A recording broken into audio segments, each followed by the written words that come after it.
Welcome to another episode of Decentralized Revolution, a podcast from the Libertarian Party Mises Caucus and Mises PAC. I'm Liam McCollum, and I'm your host for today. And in this episode, I'm interviewing my friend Benjamin Seevers. Benjamin is a Mises Institute fellow and holds a BA in economics from Grove City College. He will begin his PhD in economics at West Virginia University this fall, and his interests include private governance, public policy, and libertarian ethics. We cover a wide range of topics in this episode. I really hope you enjoy it. And here's my episode with Benjamin Seevers. Well, thanks for joining me. I just saw you at Mises U a couple of weeks ago, and we've been friends for a while now. I first met you at, I think it was the Young Americans for Liberty conference 3 years ago. Was it? Yeah. And then now this was your second time at Mises U, and it was my third. So it was good to see you. And obviously, you're also a member of the Mises Caucus. We saw each other at the Reno conference or Reno convention, and kind of wanted to give you an opportunity to introduce yourself to our audience and talk about some of your articles, because you're very prolific. I mean, you're talking about a lot of economics issues, talking about history and the Soviet Union. So, but before that, why don't you just introduce yourself to the audience? Yeah. My name is Benjamin Seevers. I graduated from Grove City College with a degree in economics and a minor in philosophy. I'll be starting my PhD week actually at West Virginia University, PhD in economics. I was involved in the Mises. I'm involved in the Mises Caucus in the Libertarian Party. I was elected as a local government councilman, borough councilman in Pennsylvania, my home state, my town of North Apollo. And I was the one elected libertarian on a board of a mix of Democrats and Republicans and one independent, I believe. And they're all kind of on the same boat. They're more Republican. It's a very red area. I push for a lot of privatization policies. And I've since stepped down from that role because I'm going to be moving to Morgantown, West Virginia. So I wouldn't be able to maintain an active presence on the board, to keep them in line. I wouldn't be able to do that. So yeah, I'm wondering how effective you were. I mean, were the Republicans, entertaining a lot of your ideas? Were they willing to meet you where you were on a lot of these ideas, or were these more moderate Republicans? Because here in Montana, there's actually quite a bit of Republicans that I would say are libertarian, and that's one of the strategic problems that we have to get over is these people are already basically libertarian. They just call themselves conservatives. They identify with the Republican Party just on a cultural level because, their grandfather was a Republican and basically that's where it starts. So I'm wondering if it's a similar dynamic where you're at, or if these are more like the kind of moderate Republicans that might as well be Democrats. Yeah, it of course varies. Our county party has had some Republicans come to the meetings at certain points in time, and some of them are very libertarian people. Some of them ran for school board as Republicans and said, "Well, I agree with you guys, and I'd appreciate your support if you could give it to us." But in my specific situation, the Republicans were very averse to the stuff I was saying. Near the end, though, the people in the audience, so to speak, they became more receptive to my ideas. Of course, not entirely on board, but I think that me getting involved kind of threw the rock upside down and revealed all the stuff happening. Like, people just vote for stuff and they don't know what it is, and I kind of criticized that.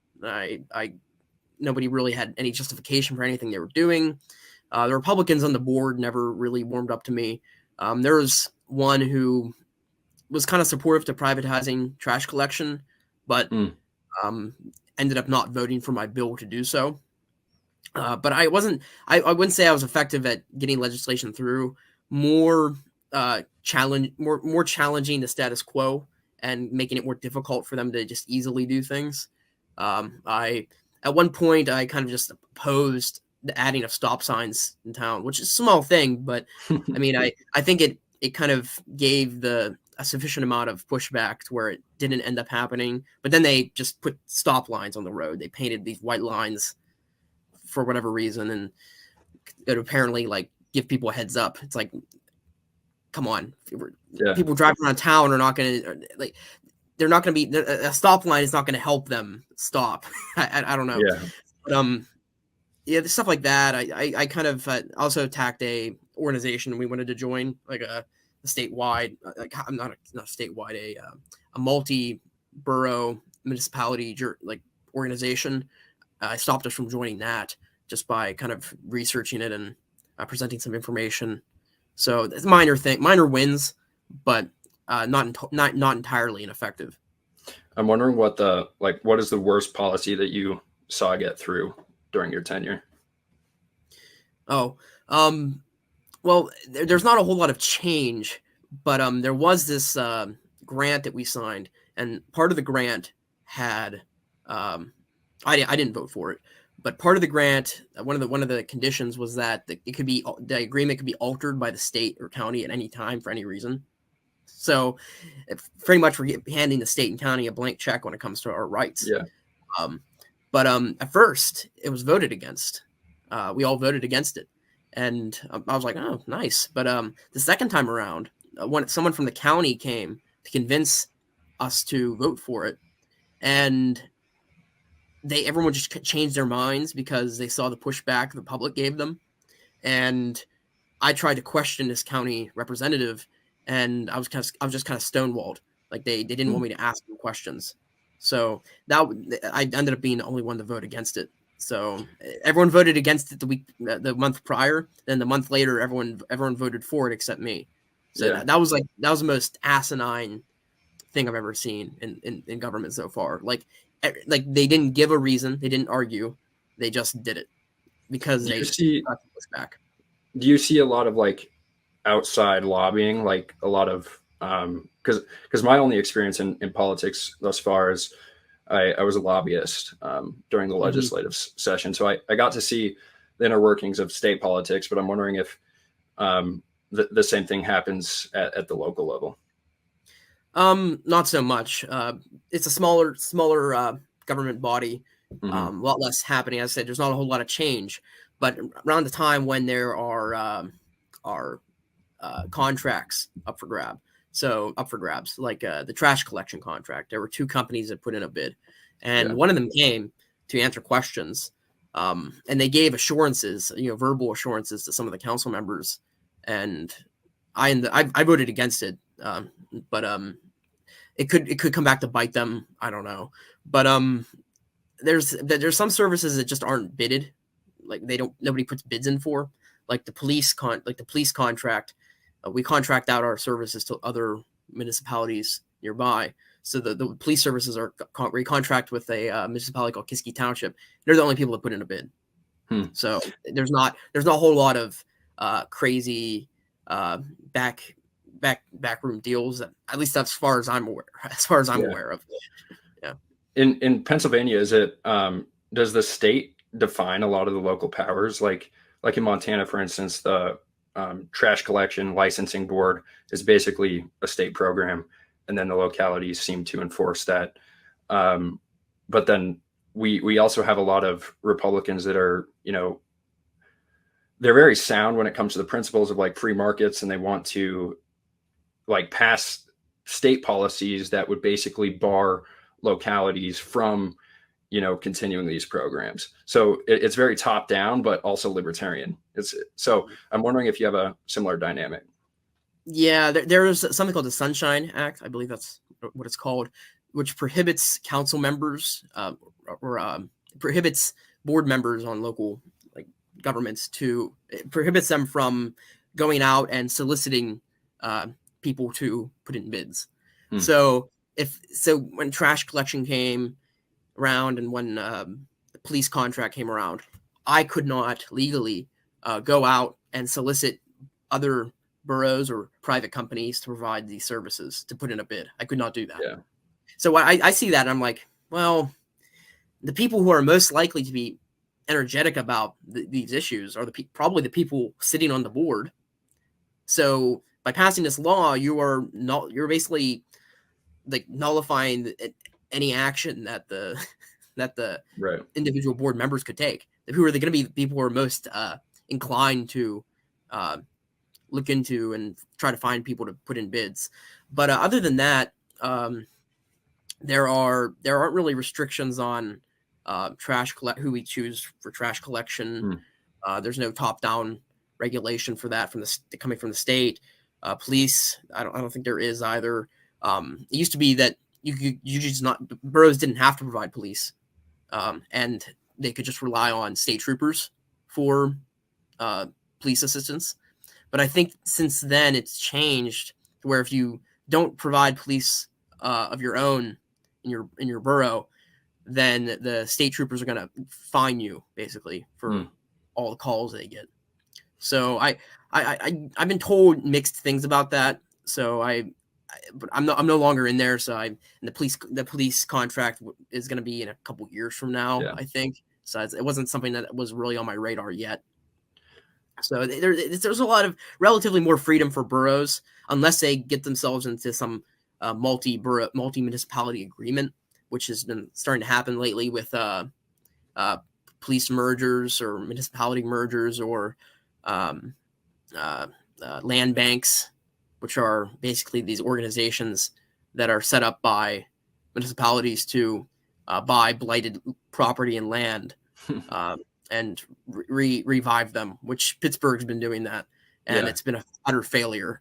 And my guess is the definition of blight is probably pretty broad, right? That's a problem that we have in Montana, is that this is where we see the cronyism at the local level. There's like a checklist of conditions that you need to meet 3 of them in order for a district to be considered blighted. But one of the points on this checklist is that you don't meet any other condition on the checklist. So it's basically like a get one free. So it's pretty broad. And we see pretty rich neighborhoods are considered blighted. And then we're seeing like big companies come in and they're getting government money essentially to build like theaters or malls and stuff like that. Yeah. And as one of my articles noted, the malls, they're not exactly good investments. Like a lot of boroughs, they provide subsidies for them. For one example, I wrote an article on a mall that was built out toward Pittsburgh, called Pittsburgh Mills Mall. Yeah, I think it was in Fraser Township, and they provided all types of tax incentives for them, and it ended up just failing. And the mall still owes taxes to the borough. A lot of them, in fact. I think it went up for auction a while ago, and it was sold. The whole mall was sold for $100. Now it's going up for auction again. So it's just been an utter failure, and that's not the only mall that's in that situation. But usually the stuff that's built on these properties are not exactly beneficial to anyone. Just kind of monument building. I want to get into that article in a second. But before that, how did you get introduced into libertarianism? Like what? We're both about the same age, but we were fairly young for the Ron Paul campaigns, and anyone older than us, that's the typical story. So I'm wondering what happened to you and what first captivated you about these ideas. Yeah, the stuff on Ron Paul came later, like after I was already introduced. But same here. I kind of started with finding out Donald Trump. I went to a Trump rally in Pittsburgh, and that's what got me interested in politics. This is back 2015, I think. And, I was pretty young. I was born in 2001, so I was like 14 or 15 or something like that at the time. And I got interested then, and I got interested in conservatism. And then during a Ben Shapiro podcast, he recommended Economics in One Lesson by Henry Hazlitt. And on the way to the March for Life one year, I read that like cover to cover in like a day, and I was sold. So I went from there, and I read Capitalism and Freedom by Milton Friedman and Denationalization of Money by Friedrich Hayek. And that one really got me thinking, because I'm like, well, here's this thing, money. I never even questioned it, where it came from. Like I never even thought about it. And now here's someone telling me that government doesn't need to be involved in it. So, I was like, what else should government not be involved in? Yeah. So I kind of delved into the anarchist literature with Bruce Benson's Enterprise of Law, Gustave de Molinari, Power and Market, by Rothbard. What else? Various things like that, like David Friedman's work. Yeah. And that's kind of what catapulted me into it. I was kind of I was involved with some Republican campaigns, and then I kind of just dropped that, and that's when I went to the Libertarian candidates, because especially in PA, the Republican Party is just terrible.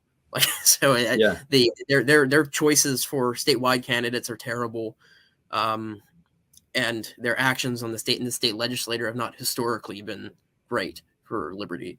We have one of the highest gas taxes in the country, a gas tax per like dollar in the country, and that came from a Republican administration, and like someone at a state rep that claimed to be like pro-liberty libertarian.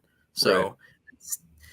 it's not really promising here in PA with Republicans. Things have been changing, of course, but that's what kind of drove me to the Libertarian movement, Libertarian Party, seeing the failures of the conservatives and the Republicans and being introduced to these economic concepts early on. Yeah, it's funny to hear that Hazlitt was your introduction. I was also a Ben Shapiro listener, and there's a picture of me. I actually wore a Donald Trump mask to my high school and won the costume contest. And it's hilarious that we both came from that background. And I wonder if it was Ben Shapiro who recommended that book, and that's why I read it. It might have been why I had it on my reading list. But yeah, I read that book, and then obviously I discovered Ron Paul and the Fed shortly after, and that's kind of the rabbit hole. But so you mentioned this article. It's about malinvestment and these empty malls and shopping centers. And I mean, in every major city, it seems, across the country, there are these empty shopping malls.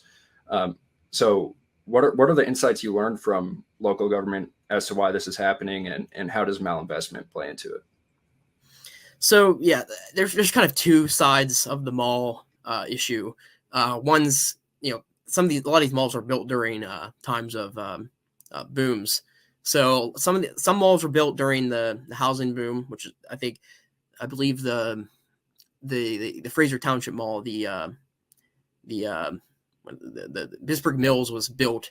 They started construction, and they took out the loans during the housing boom, prior to the crash.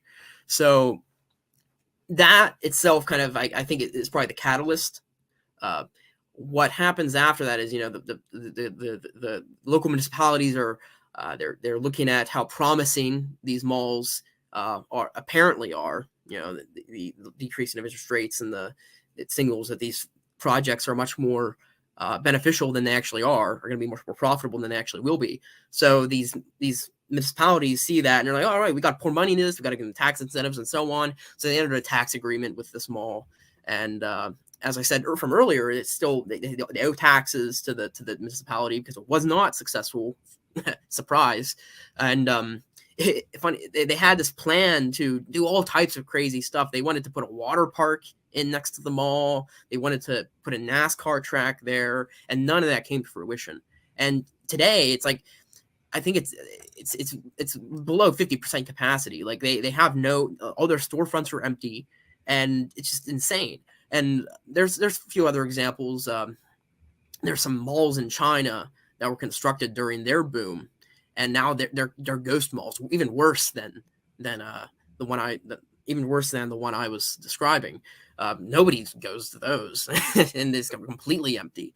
You see tumbleweeds blown about. Then there's remember Dr. Rittenhour gave me the example of the Mall of the Bluffs, which I think that was constructed during a boom in the 80s. Yeah, I think that sounds right. 70s. But today it's the same issue with them. Empty. It was a bad investment. And I had in my at Apollo, a neighboring town. I live in North Apollo. There's Apollo, separate towns. They tore down the old districts, the old business district, which had some older buildings, and I think they used a government program to build these kind of like a plaza with joined together businesses and so on, kind of like a strip mall. Not really. It's kind of the same deal. And again, you look down there. There's empty storefronts, and It's gotten a little better recently, but it just was it all these government programs just lead us to make suboptimal decisions that are not actually in our best interest, and decisions that will actually not pay off in the long run, decisions that will have to be liquidated in the future. Yeah, and I mean, there's obviously an interplay between all of these different programs at various levels of government as well. Like inflation is, and the business cycle is absolutely at the center here. Yeah. But then you have these blight programs, right, where the local governments are actually contributing money, maybe sometimes, and helping out with these contracts. And all of that distorts behavior and separates it from the real free market that is, tied down by the profit and loss system. So there's kind of, they're having this hallucination effect by government money. Yeah. And it's really unfortunate. But for our audience who maybe aren't that familiar with malinvestment and the concept of the business cycle, why don't you just pick that apart? What is malinvestment? What does Austrian business cycle theory have to say about malinvestment, and why exactly is this happening? Yeah. So, I mean, in a fiat market, in a fiat money economy, we have these certificates that the government prints off, and we use that as money. And at any certain point, there's going to be a limited amount of resources, and that's going to command a specific interest rate, or that's going to at least determine a specific interest rate. And, it's basically like it's involved in the production structure. So, it's a difference between profitability amongst earlier and later stages of production. But when the government introduces more money into the economy, into the loanable funds market, into the banks and so on, banks can lend them out. It suppresses the interest rate, and it gives people the illusion that there's more scarce resources out there than there actually is. So that leads them to start processes of production that inevitably cannot be finished. They cannot be finished because there are not scarce resources available to finish them. So eventually, at a certain point, you run out, and then you're forced to liquidate. You can't finish the production process, so you're forced to liquidate. And there's specific assets which, say you're in the I don't know, the coconut industry or whatever, and you're skinning coconuts, and there's a machine that skins coconuts. Cigar is a better example. Cigar rolling machine. Say there's a cigar rolling machine that's not going to be easily liquidated. You're gonna be screwed at the end of the day. You're gonna have to hold on to it because nobody's gonna want to buy it because it's a specific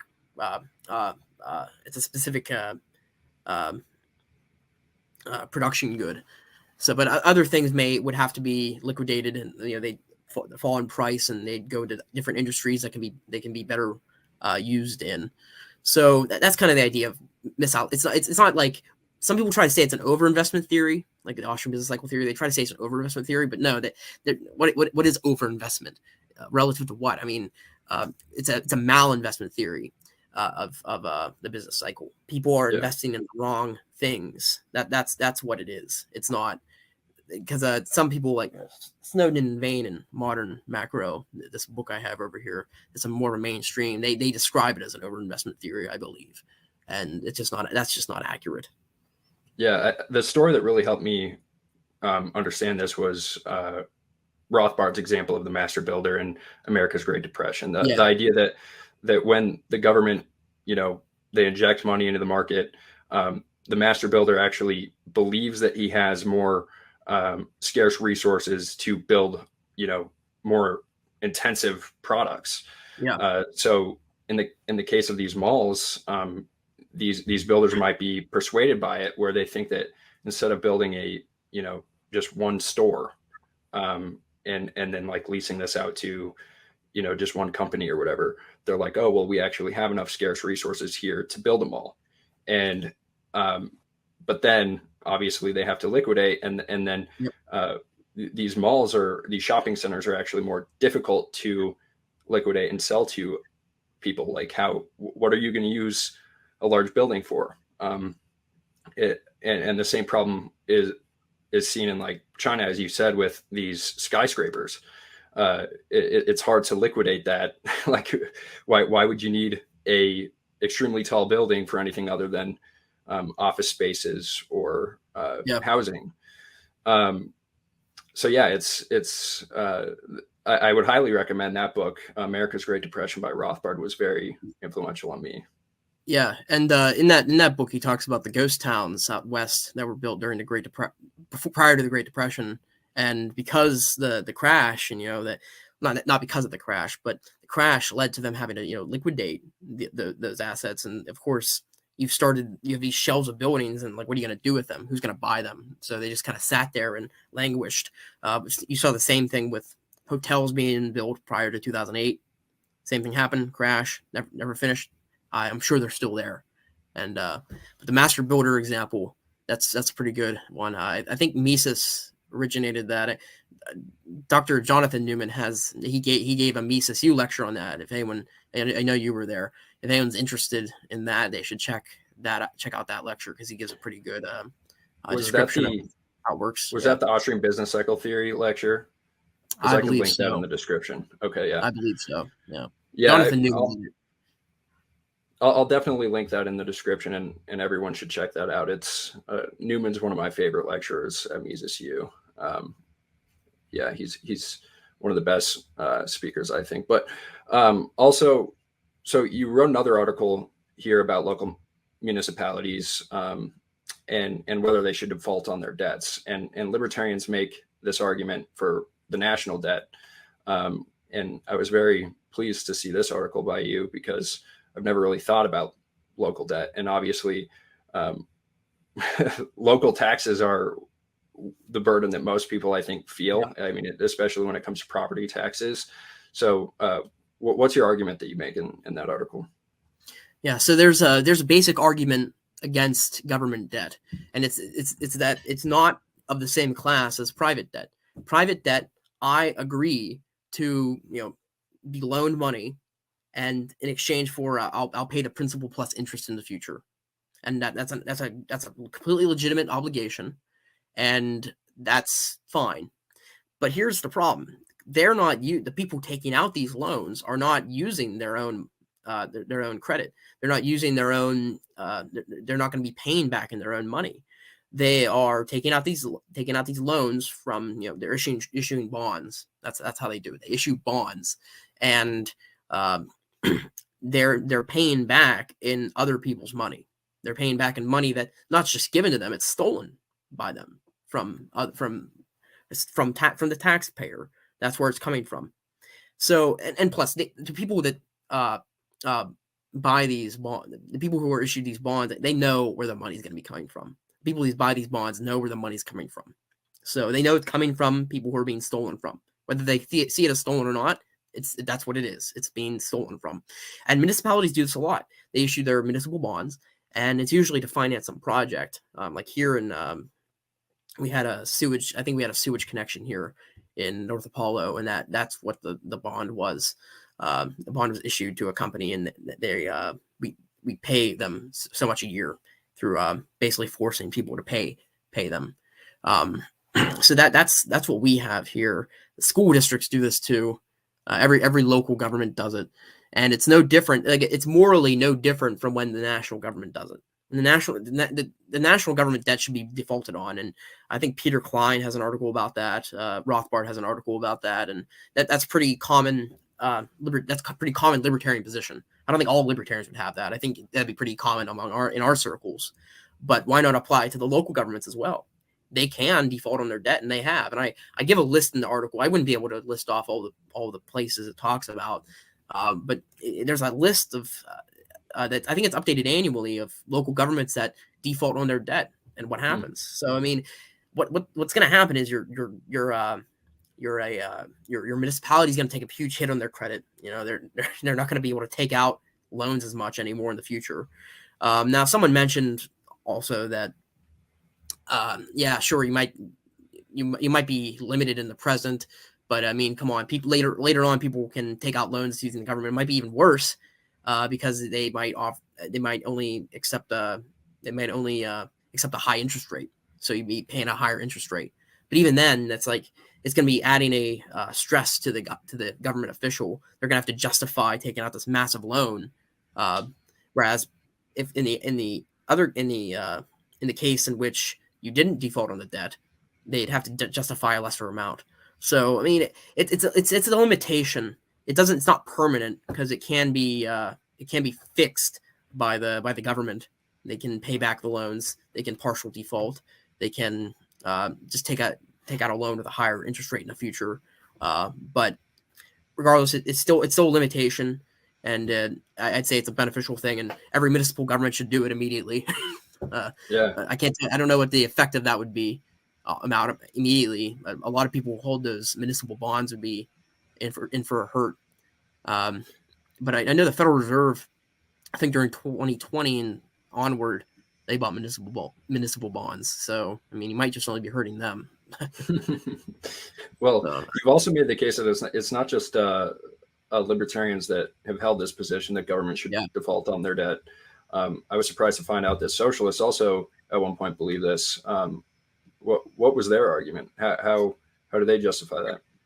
Yeah, so they kind of lumped, and of course their arguments are never very sophisticated, and we're not coming from the same perspective on things. But they lumped Lenin in his writings, that he lumped the people who own government bonds, like treasury bonds and so on, in with the capitalist class, the bourgeois, like the bourgeoisie, like that's who he lumped them in with, and basically every payment, every extraction of resources from the people that pays off these debts is basically a exploitation of the worker, exploitation of the taxpayer, and that's a pretty libertarian position. I mean, sometimes a broken clock is right twice a day. Yeah. But that'd be probably a common position amongst the classical liberal class theorists like Charles Dunoyer, Charles Comte, people like them. So that's kind of being influenced by. That's somewhat of a libertarian influence, perhaps, on the Marxists. I think Karl Marx was influenced by them. I believe Ralph Raico has a paper on that, drawing a connection between the classical liberal class theorists and the Marxists. But that's how they justify the default. And in practice, communist governments do that all the time in history. I think I made the point that Mao's government defaulted on imperial debt. Lenin's government, they defaulted on Tsar bonds, which, funny enough, Murray Rothbard bought a lot of Tsar bonds because he thought they'd be like the contract would be eventually honored. But the day he bought them, apparently the day after he bought them, they were delisted from the market. Wow, So it was a pretty bad investment.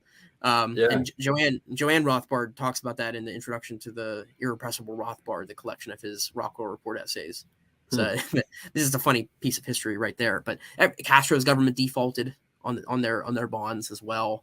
It's a pretty common thing for them to do. And of course, I don't think they're always doing it because they're dedicated to these principles. I mean, they're doing it out of like it's a practical measure. Like, why would a communist government want to be obligated to pay off the bonds of that are taken by a capitalist government? Like and of course they can do it. I mean, they're pretty revolutionary. Of course, that's not the only thing we've heard they've done. So I imagine that it wouldn't take much convincing for them to do it. Today, they're not as they're even less sophisticated today in their justifications for things. Just look at Bernie Sanders, and but they're definitely not going to do that because it does have strong negative connotations. So that's all that matters nowadays, I guess. I'm wondering if you found in researching for this article if they ever connected the problem of the debt to central banks, and if those specific socialists that you mentioned had any criticisms of the central bank, because my instinct is that, as you said, it's not necessarily a sophisticated argument, and they're not coming from principle. They might support central banks and inflation when it's practical, and they might support abolishing the debt when it's practical. Yeah. Now, in Marx's manifesto, he does say he wants to centralize credit. Yeah, exactly. And what's his face? Proudhon wanted to create a central bank as well using taxation, and he was kind of like a left-wing, left anarchist. So they're not. I don't think they're averse to the idea. More research on that would have to be done, because I'm not sure what the Marxists would have to say. And in the article, I found a lot of quotes, and especially after the Russian Revolution, talking about the debt in Lenin's collected works. So he got more involved in politics. He's learning what all the issues are. So he's like drumming on this issue pretty hard. But I can't say, because if you've ever looked at the collected works of Lenin, it's like this long. So I can't say. He had the full collection. It's in the Rothbard Library at the Mises Institute, and it is that long. That's how many books that Rothbard had of Lenin's.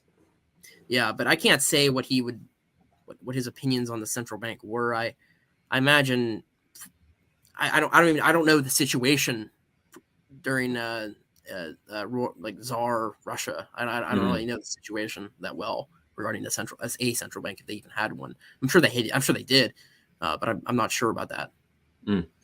So you have another article here that I'm particularly interested in, about the Soviet Union and their treatment of indigenous populations. I have a friend, Ethan Holmes. He was my roommate last year. I've had him on my own podcast a few times, and we've talked about the Russia-Ukraine conflict.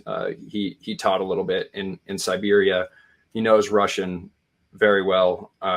He knows a lot of people in Russia, so I think he's an expert on the topic. And something he always tells me is Russia and the United States, at least their cultures and their population are actually very similar. And part of the similarities have to do with the fact that they both have had to contend with indigenous populations.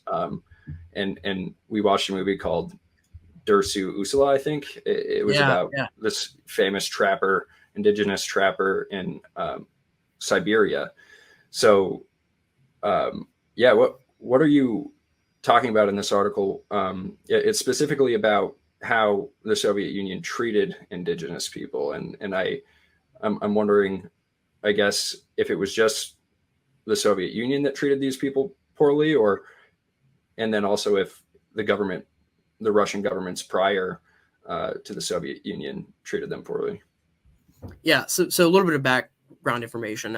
I found this when researching on my project at the Mises Institute this summer on private governments amongst the Eskimo, or the Inuit, as they like to be called. And of course, they're very similar, the Inuit and the Siberian people. I mean, they come from the same, they have the same background, more or less. But I focused on the comparisons between this, like what the Soviets did to them and what the practices of the Siberians were in the article, because I thought it provided a nice contrast. But the abuses went back much further, like 1800s, early 1800s. They invaded Siberia. I'm mainly drawing from one text from this for this information. The Benson Bobrick, that's the guy that wrote the book. I forget the name of the book. I'm sure you could find it. Benson Bobrick. I'm sure you could find it if you search that guy's name. East of the Sun, that's what it was called. So he details the invasion, and they went as far as the Aleutian Islands in Alaska. So the Aleutians are a string of islands between Siberia and Alaska, and they had outposts set up there. I think they had stuff in Alaska as well. They had outposts that would be attacked constantly by Tlingits. They were a Pacific Northwest tribe, and they were relatively anarchic. So they had outposts as far as that place. But a lot of regulation came with the Soviets. So the Soviets, when they got in charge, they were trying to centrally plan their affairs. So they one of their main things was reindeer herding. So the Soviets were trying to impose like command and control, micromanage everything regarding it, but it just horribly failed. And that's primarily because they don't know how it works. How are some bureaucrats in Moscow going to know how to raise and herd reindeer?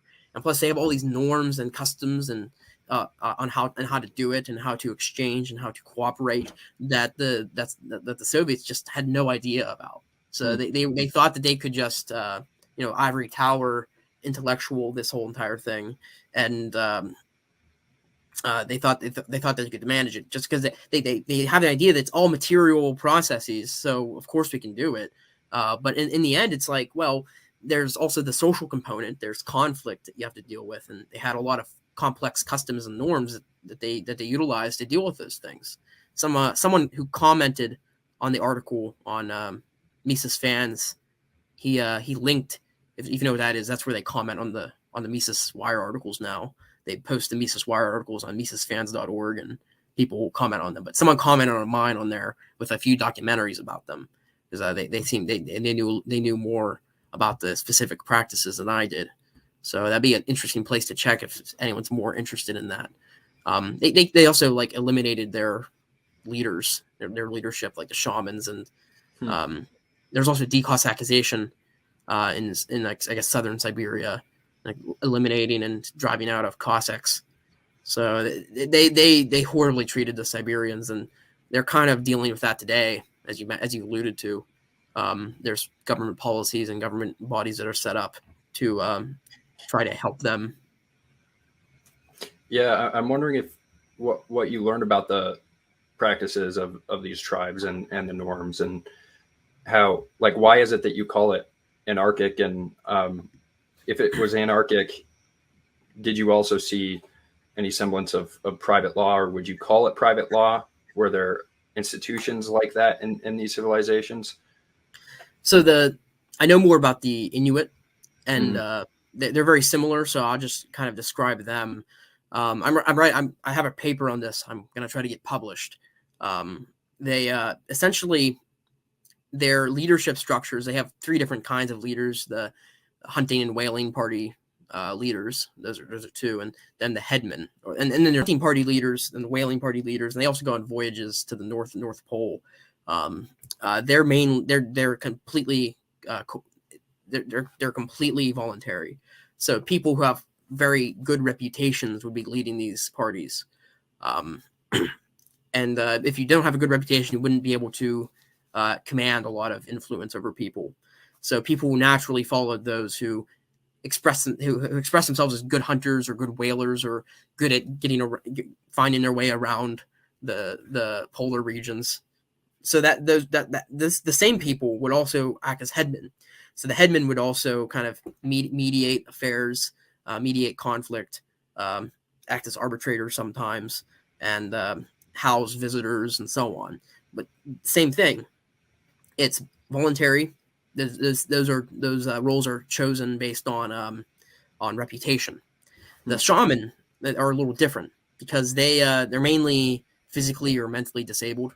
So I kind of explain that in that, well, we see this across most primitive societies. The physically and mentally disabled are shaman fairly often, and this is across space and time.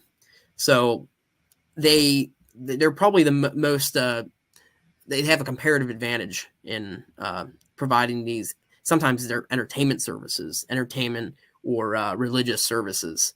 So and they have a role in enforcing norms. So there's curses and so on that they believe in, and but that stuff is useful. There's a paper on a gypsy law by Peter Leeson, where he talks about their complex set of norms and taboos, and those exist across a lot of primitive societies, including the Inuit. They have taboos. One thing is if you take more than if you continue to eat from collective food storages and or food that's being shared with the tribe, if you continue to eat past what the person wants you to, you're considered a thief. So if someone requests you to stop eating, you should stop eating. That's private property. That's completely private. And a lot of people say, oh, they share everything. They're socialists. No, that's not the case. But basically, people like that could be killed. The thieves could be killed. You see this in Iceland too, like outlaws and people who are just completely like anti private property, thieves. They don't respect people's rights, that type of thing. So they were pretty well enforced. I found that, even despite the condition of sharing that kind of pervaded a lot of these primitive societies, and it was very similar with the Siberians as well. They had sharing norms, and that one things that the Soviets noted was that their norms of sharing were far too generous for socialism to work. So that the sharing, they shared too much. They weren't distributing according to need. That's a key thing for the Soviets and the socialists. You got to from each according to their ability to each according to their need. And so, like that's right. I mucked that up, but they're far too generous in their sharing. That's one of the problems the Soviets detected. Well, we've also seen socialists today criticize charity for similar reasons. I'm wondering if you looked at all into Papua New Guinea and their anarchic tribes. I know Bruce Benson talks a little bit about this in Enterprise of Law in the first few chapters. Did you see any similarities between their norms and Papua New Guinea's norms? I know that a similar institution was that if there were any disputes, they almost had like third party mediators and norms around how disputes would happen. So there was actually somewhat of a ceremony around it where the two parties in conflict would start shouting and screaming at each other, and then and then people would come and watch, and then all of a sudden I don't know if it's like a shaman character or if it was like the leader of the tribe would basically serve as the mediator between these two people. So was there similar tactics, I guess, used by the Inuits? Yeah, they had something called song duels, which basically what you just described. And I remember seeing something to that extent in Bruce Benson's book. I need to revisit it again, but I was kind of looking at it during the summer, like skimming it again. But yeah, they had what they called song duels, kind of the same thing. The Comanche had that as well, and David Freeman highlights that in his book, Legal Systems Unlike Our Own. But yeah, that's a common thing among natives, Native Americans. But I've not fully explored that. I've mainly looked at the private property aspect, how private was property, and their norms of sharing, and how they prevented people from taking too much, that type of thing, and how they prevented people from taking things that weren't necessarily, which weren't really clear about who owned them. So like they have really specific methods of producing tools and traps and so on that are specific to certain families. So that's how you know if like you're out in the wastes of the Arctic, like on the ice, and you find this trap where you find this meat cache, you'd be able to tell if your brother or sister had made it because it's made in a specific way. So like, when information costs are really high, you can't really tell your family where you're at or where you're going, but they want to share stuff with you. That's good. So like you're going to avoid stealing from somebody and creating a conflict. But one thing that you touched upon with the arbitrators, blood feuds were really big in Eskimo, probably still are pretty big in Eskimo society. But the thing is, unlike Iceland blood feuds, these don't necessarily have to end. So if you kill my father, I kill you, and if you have a son, he's going to come kill me, and then if I have a son, they're going to kill him, and forever and ever. But when the community finds out when something like that is happening, they try to quickly stamp it out because that's very damaging to like the future survival of the tribe. So they usually the headman or some other community members who are known for their good decisions or good judgment calls or whatever characteristic that they find desirable for mediating disputes, they pick them and they establish themselves or like we're gonna fix this, we're gonna set this straight, and they try to find some agreement that's good for everybody, some way to stop the conflict. So that's how arbitration works. Song duels were kind of the same way that you described, like you screaming at each other.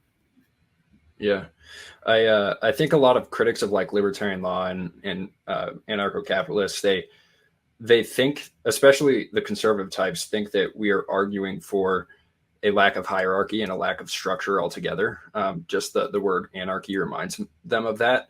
And when if they're hearing this, they might be like, well, how is that any different from government, right? Like what you're describing is government of a certain sort. There's punishment for crime, private property crime, and stuff like that. But I'm wondering if the way you would answer that is to say, well, the key aspect here is that they're recognizing private property, and in that sense,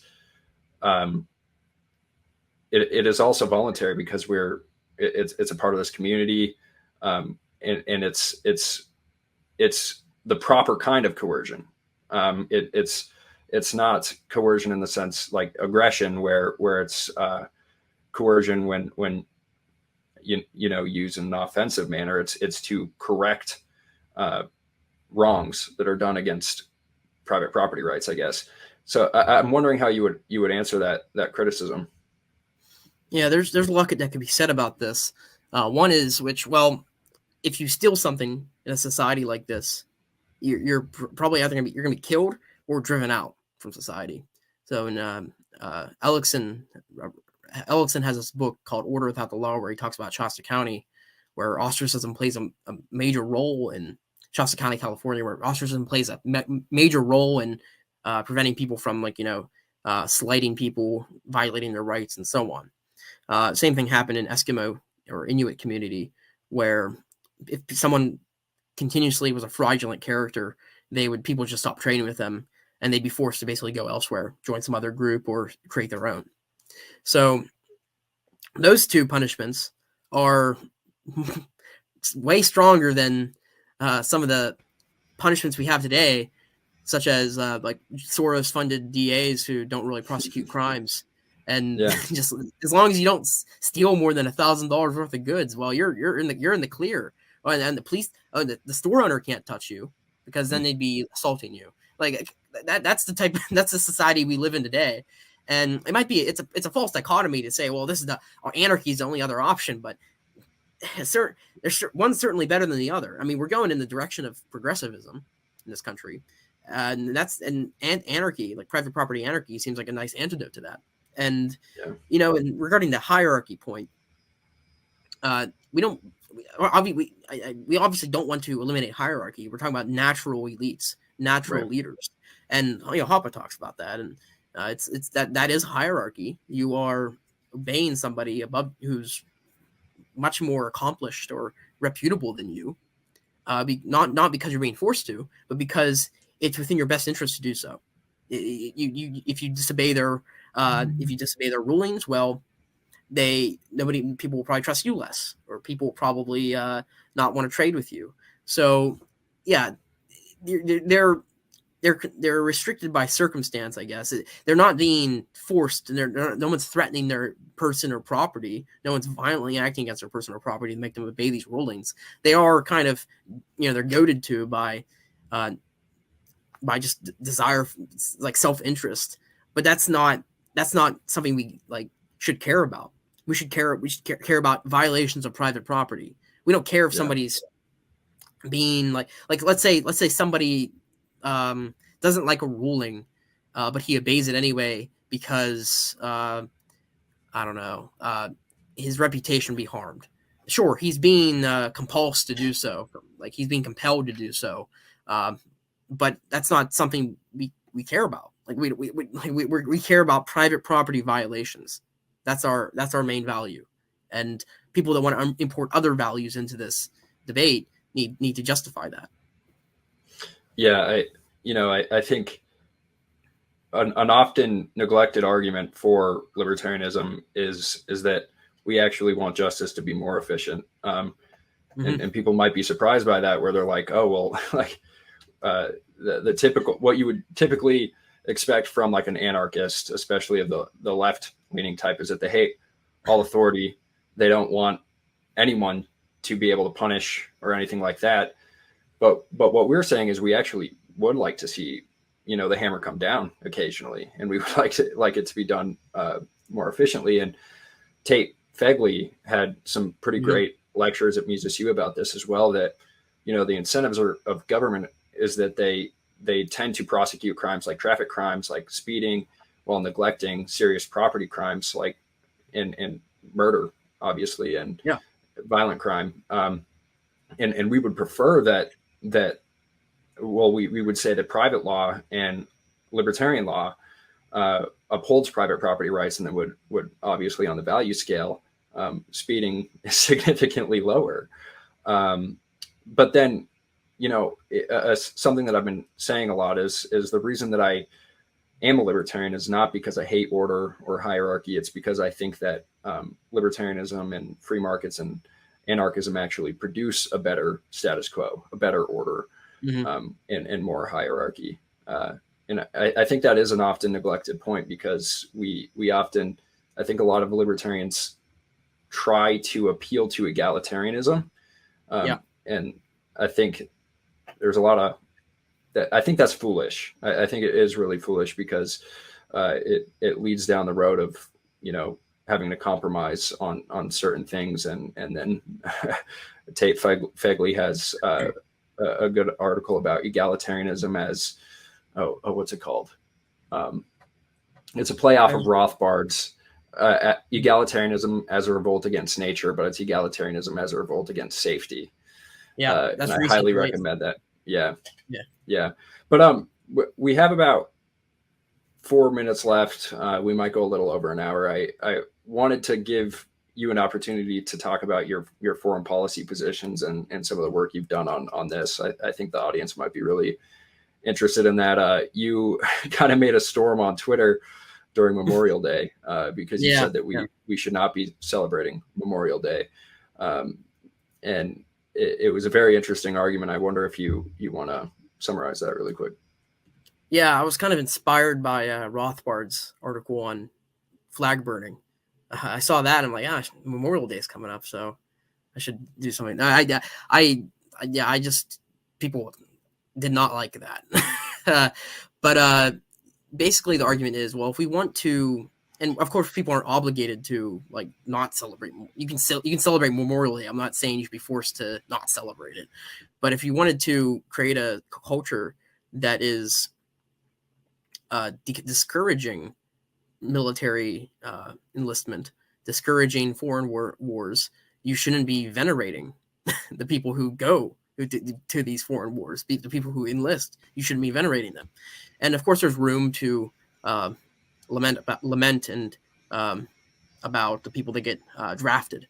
And I talk about that in the article. But obviously, people who think I'm some psycho left winger who hates people because they went to the military, they didn't read the article, because I do have sympathy for these people who are drafted. But unfortunately, we shouldn't be celebrating it, because, well, what's to celebrate about an unjust endeavor? It is not a what did I say exactly? We shouldn't venerate a war. We shouldn't venerate the warriors in said war. We shouldn't, because it's an unjust thing. I mean, if you think it's just, if you're a Republican who wants to just annihilate Iraq, of course they're going to want to celebrate Memorial Day. I'm not saying libertarians should not support Memorial Day. We're against foreign wars. We're against these foreign aggressions. So we shouldn't be immortalizing these people who engage in these aggressions. Because one of the arguments I make is, well, if we stop doing this, it may not be significant enough to discourage people from joining the military or enlisting, but it could on the margin. It definitely wouldn't encourage it. It could on the margin, though, because I remember, like, I'd see Memorial Day parades, Veterans Day parades when I was young, and it is like a magnificent sight. And there are some people who I've read testimonials about this, people who see these things or see some patriotic display, and they're like, oh, I knew that moment right there that I was going to go to the military, that type of thing.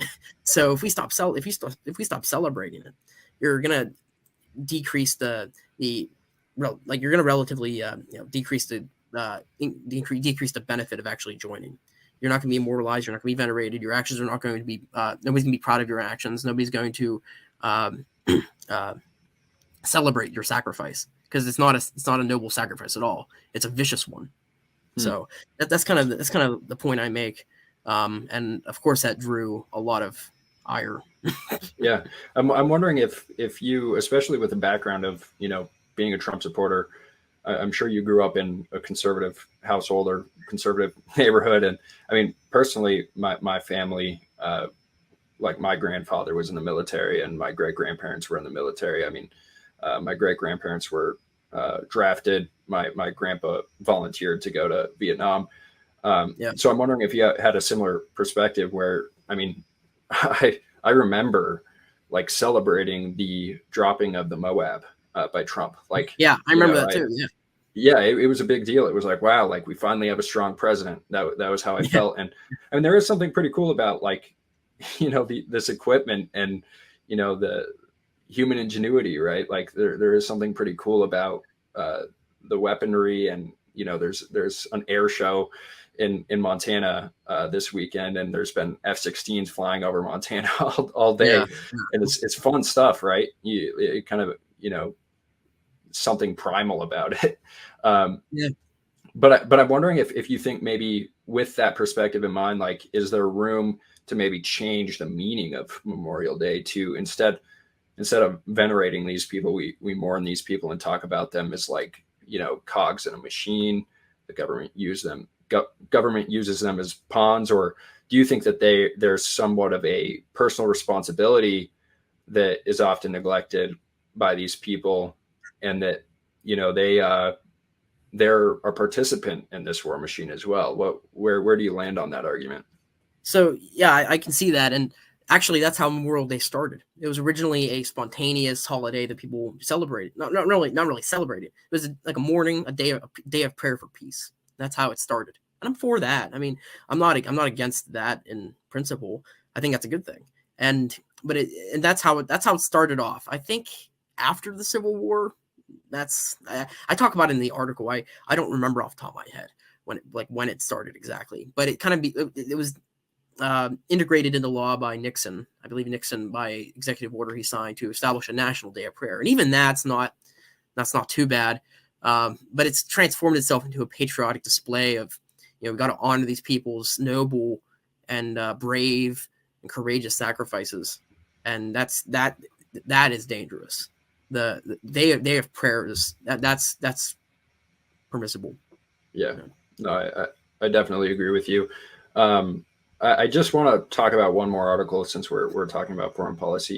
You have this piece about economic nationalism, and Yeah. and people often don't connect these two. They don't really understand how protectionism leads to foreign policy. So I'm wondering what the argument is that you make in this. It's titled "Economic Nationalists Are Wrong. Free Trade Means Freedom and Prosperity." Yeah. So the original title I submitted it under was Contra Anton. And Michael Anton is a national conservative. He's for free trade. He's for trade restrictions. And actually, I saw him again last week. I looked behind me during one of the talks because he was giving a talk on the movie Godfather. I looked behind me, he's sitting right there, and I'm like, I don't know if I should bring this up to him. But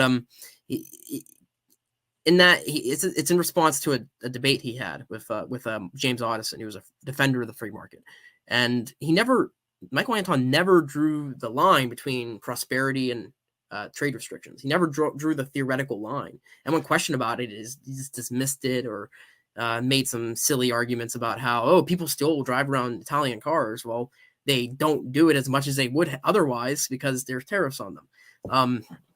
But that last part was something we said in response to him of how, like, well, he's not thinking on the margin. Tariffs eliminate the marginal consumer of a good, and if sufficiently high, it will eliminate every consumer. The people just won't buy Italian cars, but people do buy Italian cars because there's rich people in this country that can afford them. But people are not buying them in the market quantity, or maybe the tariffs are not sufficient to actually deter any consumption. But it's either going to be ineffective, or it's going to be effective at creating or lowering the quantity consumed. But one of the things I said to him was, and he didn't actually respond to this, was, well, that how you get economic prosperity and growth and development is you have a falling in the state you have a falling in the amount of consumption and increase in savings and investment. That allows us to have a elongated structure of production and have more consumption in the future. That's how we have economic growth. Tariffs limit that. Tariffs increase prices in the present, and it increases our amount we spend in consumption in the present. And in the long run, it leads to less economic growth. So there's a theoretical link between, spending and growth. You need less consumption spending to have more growth. And when you increase consumption spending through tariffs or taxes or whatever, you're going to be eliminating future growth and future prosperity. So I drew that connection. That's like the Austrian position, and he didn't care. What he decided to do was kind of invoke the holy word of Alexander Hamilton, who was in favor of trade restrictions to protect infant industries. And it's probably a little more complicated than that, but I'm simplifying it. And when I question him about Hamilton's intentions, because we know Hamilton, thanks to Patrick Newman's work, was a cronyist. And he said, Michael Anton just said, someone looked through his window one time and they saw him hard at work writing, and a hard worker like that is a great guy. He gave me some apocryphal story about Hamilton hard at work writing. Like, how does that defend his character? I'm sure if I had a bunch of money on the line, I'd be a hard worker too. If I had political power in the United States, yeah, I would be a hard worker. But that's not a good thing. I'm working for a bad end. That's the argument he gave. It's just silly. There's more in the article I wrote on that. But he also claimed that libertarians were pro NAFTA, which he obviously hasn't read Rothbard's articles on NAFTA, which are heavily critical of NAFTA. Yeah, can you talk about that a little bit? Because I was going to bring up the libertarian position on trade deals. I think there's kind of a tension. Or maybe just an apparent tension. When you dive deeper, I don't think there is, but between libertarians always say the argument against protectionism, is that we have more free trade, and the more interconnected countries are, the more peaceful our world's going to be. But then you dive deeper into some of these trade deals, and Ralph Raico talks about China and how we force these open markets, and that's how the opioid crisis began in China. Mm-hmm. So what is the libertarian position about government enforced trade deals? Yeah, so usually you don't need a deal to have free trade. Either have unilateral free trade or just mutually agree to lower tariffs. Those are the two options. You don't need a 1,000-page document specifying exactly how much of what good will be produced in which country and how much the workers should be paid, which, funny enough, the USMCA, I don't know if that's still active, but that was the Trump's trade deal. And that was just chock full of these trade restrictions, quotas, and minimum wages for workers.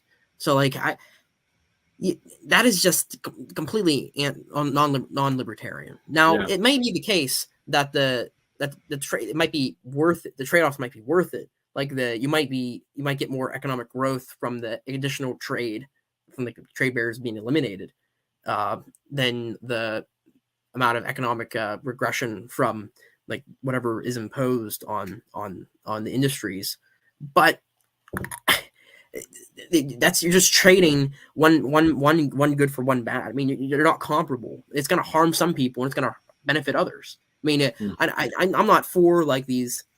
I know some libertarians are probably more strategic about this, and I'm more of a purist. I'm not for trading off one person's welfare for another person's benefit, even if there is some seemingly objective measure of which one's going to be a better benefit than the cost than the cost. So in the USMCA also had further IP protections too, which that's a sticky issue with libertarians, but I just don't see the basis in property right ethics for intellectual property laws.